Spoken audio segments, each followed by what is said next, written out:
Dans cette troisième vidéo, on regarde toujours le 50 Hz, le réseau électrique à travers le transformateur d'isolation.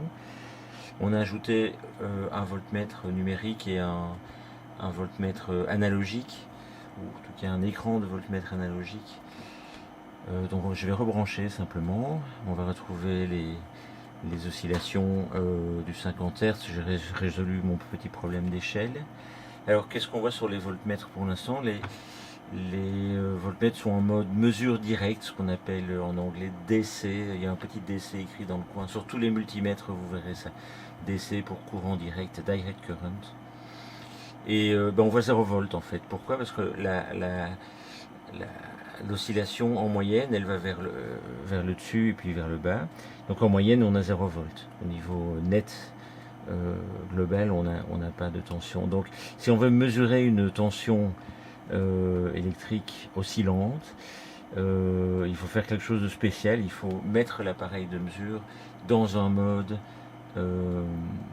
dit AC pour courant alternatif current. Donc, pour ce faire ici, je dois appuyer sur ce bouton là et on voit qu'on va, plutôt qu'avoir le courant continu, on va avoir la petite oscillation.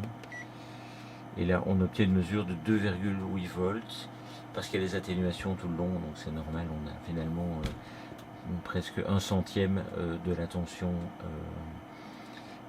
qui est sur le réseau électrique de 220 volts.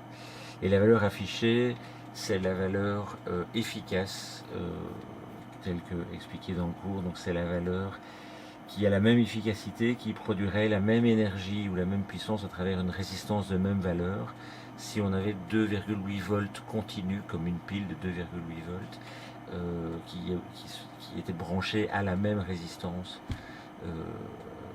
Ça produirait la même énergie, la même puissance.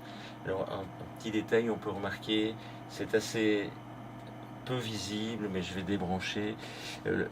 Ici l'aiguille du voltmètre, c'est pour ça que j'ai pris celui-là, elle vibre légèrement en fait, et elle vibre à la vitesse 50 Hz. Donc elle essaye de suivre les oscillations, mais c'est trop rapide évidemment, donc elle part un peu à gauche et puis elle repart à droite.